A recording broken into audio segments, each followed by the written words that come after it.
Olá, muito boa tarde. Temos hoje entre nós o irmão Darley Zanon, é conselheiro-geral dos paulistas e autor de um romance baseado na vida de São José, o pai adotivo de Jesus.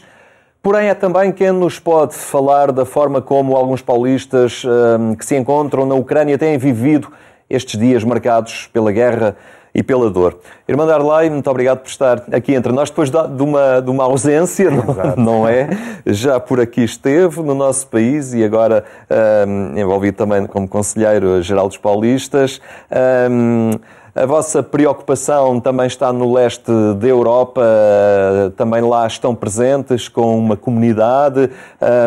Que notícias vos vão chegando também destes vossos irmãos? Não, antes de mais, obrigado pelo convite. É bom estar de volta depois de alguns anos, agora em missão na Itália. Sim, de fato, estamos acompanhando com muita preocupação. Temos uma pequena comunidade, são 3 membros, na cidade de Lviv, que é já no leste, próximo já com a fronteira com a Polônia. E ontem mesmo eu conversava com um dos nossos membros de lá, o Padre Mários. Dizem que, além do medo constante, porque a todo momento soa a sirene, na cidade de Lviv ainda não tiveram nenhum bombardeamento, mas em torno, próximo, e eles têm constantemente esse medo, porque toca a sirene, o alarme, e eles têm que fugir, se esconder. E o trabalho deles, basicamente agora, nesse momento, é ajudar os refugiados, né? Então, porque ali, praticamente, é onde estão passando milhares de pessoas todos os dias. Eles dizem que tem muita necessidade de ajuda com medicamentos, com roupas, com comida, com abrigo. Então as igrejas estão sendo muito utilizadas também para abrigo para esses refugiados que fogem em direção, sobretudo, à Polônia, porque ali são cerca de 70 quilômetros da Polônia, da fronteira com a Polônia. Então eles têm trabalhado muito nesse sentido, né? Então tem falado que tem muito ajudado muitas pessoas, muitas famílias que passam fugindo desse terror que é a guerra, em direção um pouco a um lugar seguro, que para eles nesse momento é ali a Polônia. Os nossos são 3 membros polacos, de fato, então também tem essa facilidade de ajudar, né? Há relatos e em localidades, obviamente, as celebrações litúrgicas foram suspensas até por questões de segurança, para que as pessoas não saiam à rua para se deslocarem à igreja.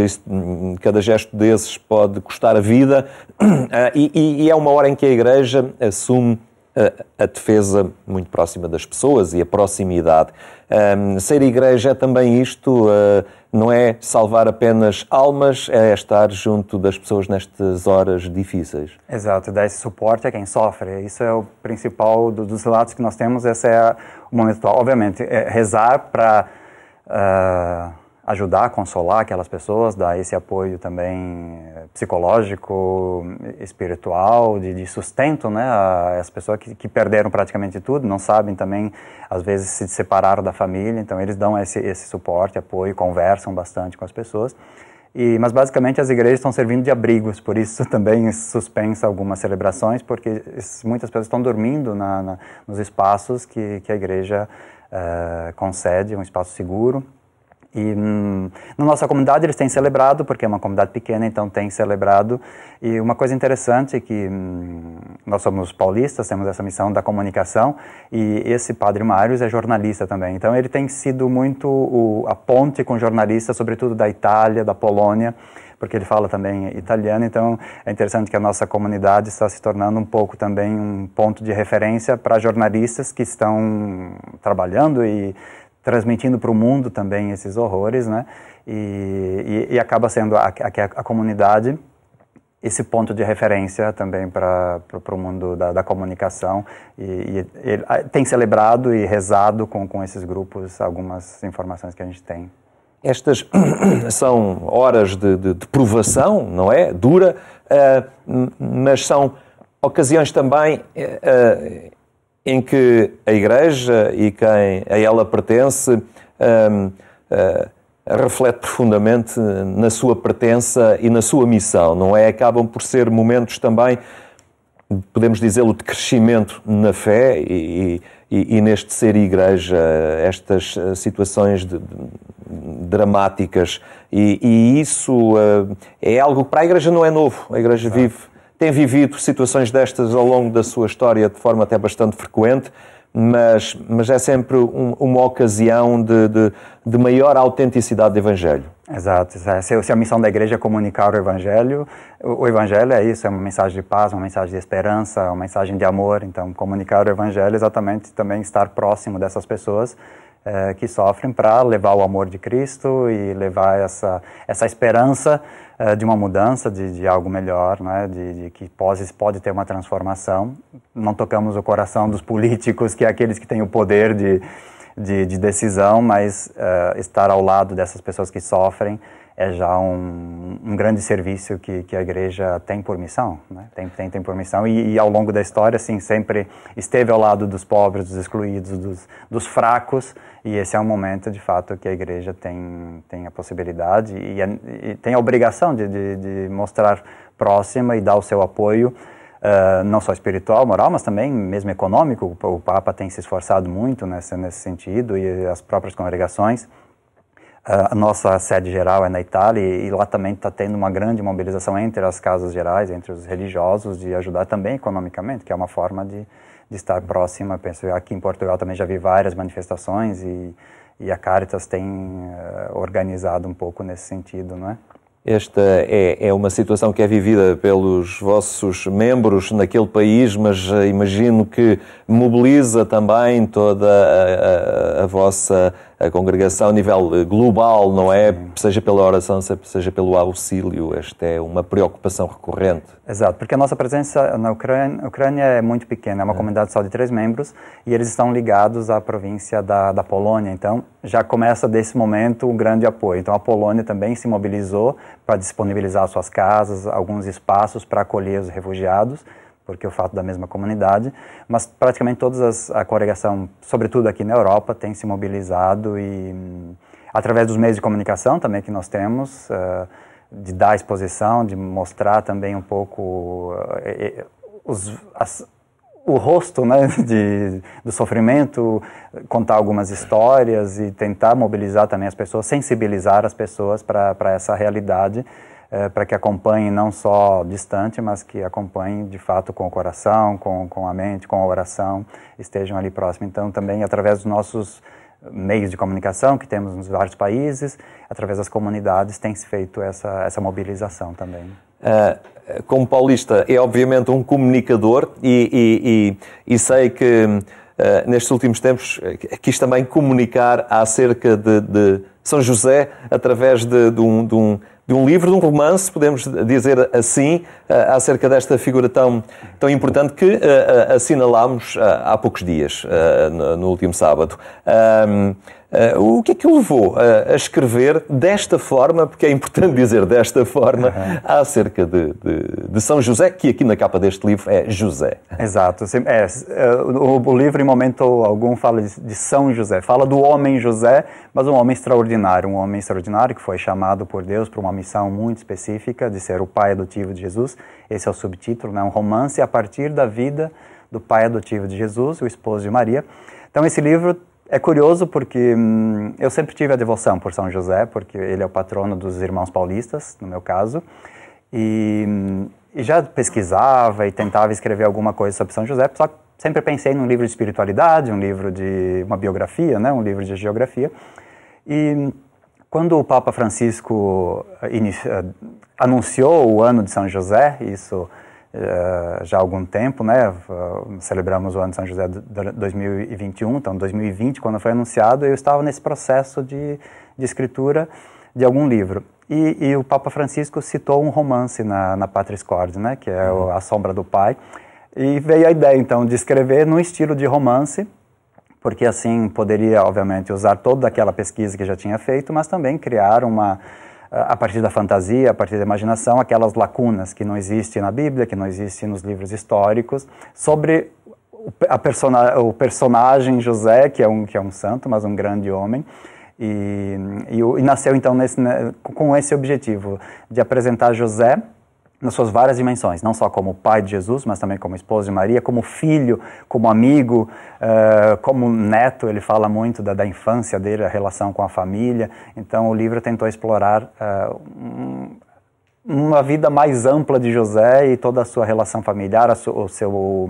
trabalho, as suas várias viagens, peregrinações. Então, e uma particularidade do livro é que é o próprio José que conta, né? É um livro, é um romance, uma narrativa em primeira pessoa. Então, aquela ideia de que o São José é silencioso, o livro quis fazer o contrário, dar voz a São José. Então, ele narra a própria história, a própria vida, os próprios sentimentos, aquilo que ele viveu ao longo da sua passagem terrena. Com esta abordagem também coloca-nos mais próximo, envolve mais, não é? Facilita este acesso e esta proximidade com José. Exato. Um dos objetivos era esse, porque, em geral, vemos os santos muito distantes de nós, né? Algo que é quase impossível de se alcançar.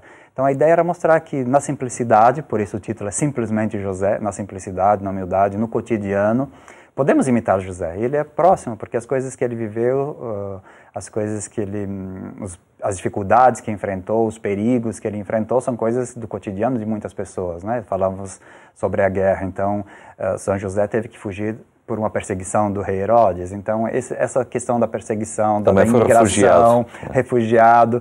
Então, isso é muito visível e é algo que aproxima das pessoas. Então, a ideia era, quando nós lermos esse romance, podemos nos identificar, ver que José também era um homem que tinha seus limites, tinha suas dúvidas, tinha seus questionamentos, mas era um homem de fé, um homem que aceitou aquele chamado e respondeu à sua vocação, e que cada um de nós também podemos responder a essa vocação, talvez, obviamente, não com todas as virtudes e as qualidades de José, mas no nosso possível podemos responder, e é um santo próximo, um homem como nós, que pode nos ensinar muito. Então, esse era o objetivo, mostrar as várias virtudes que podemos nos identificar e seguir.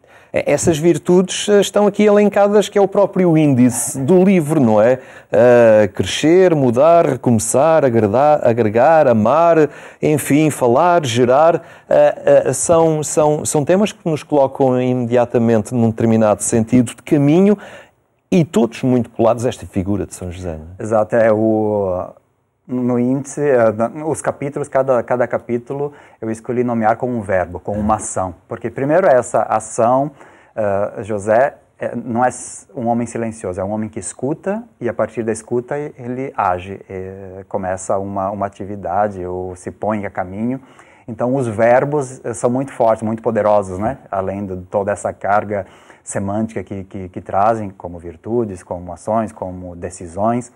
E então eu escolhi essa linha condutora, o verbo. E também porque o verbo está muito ligado simbolicamente a Jesus Cristo, que é o verbo encarnado, o Filho de Deus que se torna homem. Então o próprio Evangelho de João começa assim, o Logos que se encarna. Então era esse o objetivo, traçar um paralelo entre a vida de José e a vida de Jesus, que é o verbo encarnado. E José transformou esses verbos também em realidade no cuidado com Jesus, na educação de Jesus menino, etc. Então essa é um pouco a linha condutora do livro, os vários verbos, várias ações na vida de José.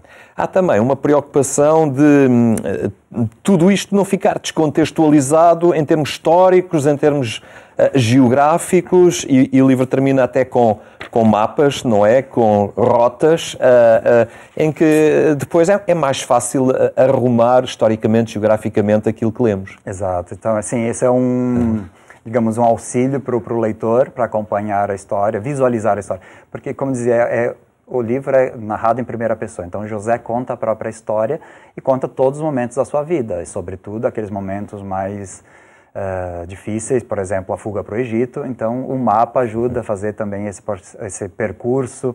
E São José também é muito marcado pelas peregrinações de Nazaré a Jerusalém, de Belém a Jerusalém. Então, o mapa, localizar geograficamente, também nos ajuda. A questão do templo, para saber também como era o templo, porque nós, em geral, ouvimos no Evangelho, Jesus se perdeu no templo e foi reencontrado. E aí eu tento descrever um pouco mais do que poderia ter sido, né? Como foi a angústia de José e Maria, por onde Jesus passou, o que tinha naquele templo, e o mapa também ajuda a ver como era o templo, quais eram as portas, a dimensão desse templo. Um auxílio, digamos, para o autor, sobretudo o autor que não tem grande intimidade, não conhece Israel, a Terra Santa e esse ambiente. E uma outra particularidade também, que sempre é o final do livro, porque eu escolhi manter muitos termos em hebraico e aramaico, que era para mergulhar naquela cultura do tempo de Jesus e de José. Então tem um glossário que também ajuda a compreender esses termos, sobretudo os nomes das festas, os meses do ano. Eu não uso, por exemplo, janeiro, fevereiro, março, mas os meses como eram no calendário hebraico, que era o calendário lunar. Então é um pouco para sentirmos, mergulharmos naquele ambiente cultural, religioso, no qual José cresceu. Então, esse glossário depois ajuda a compreender um pouco também a nível cultural e a nível religioso.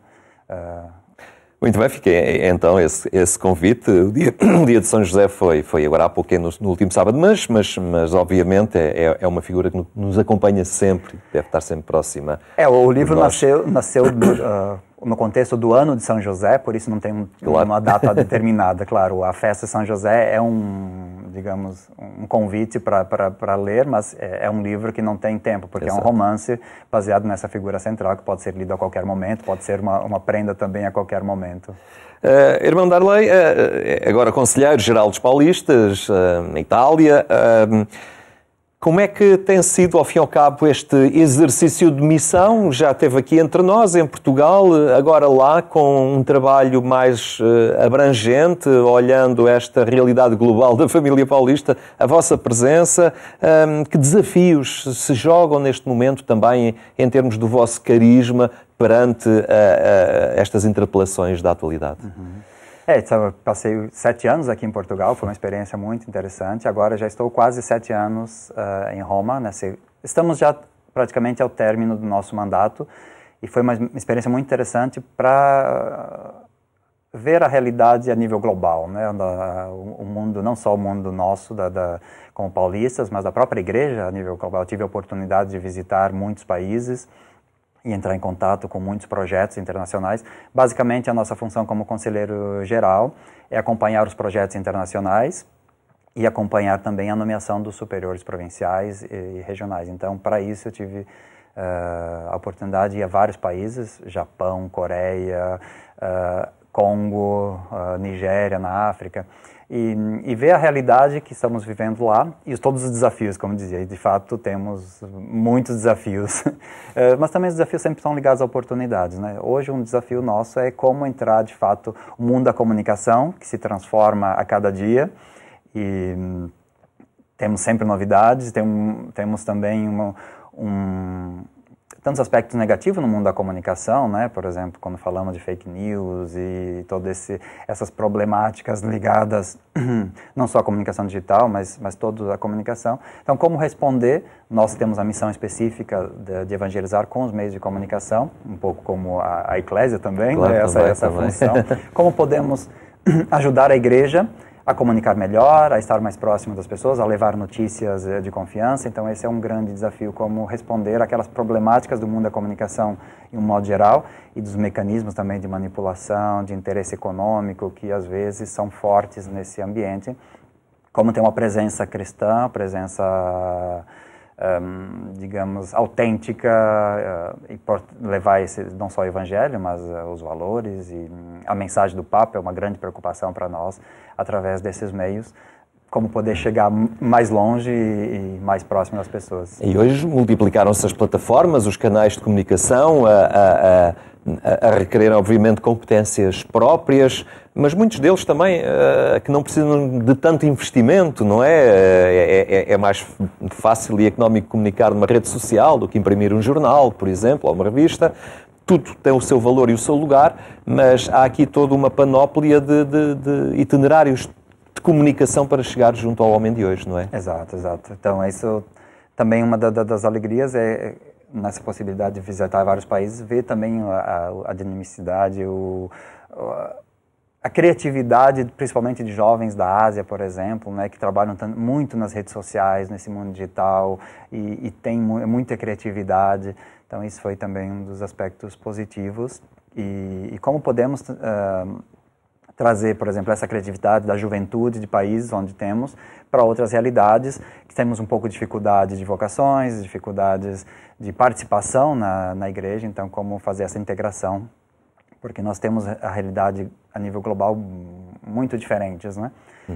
Aqui na Europa, por exemplo, tem uma diminuição de vocações e uma diminuição de participação, mas em compensação na África, na Ásia, temos uma ebulição de projetos, de iniciativas, de jovens envolvidos.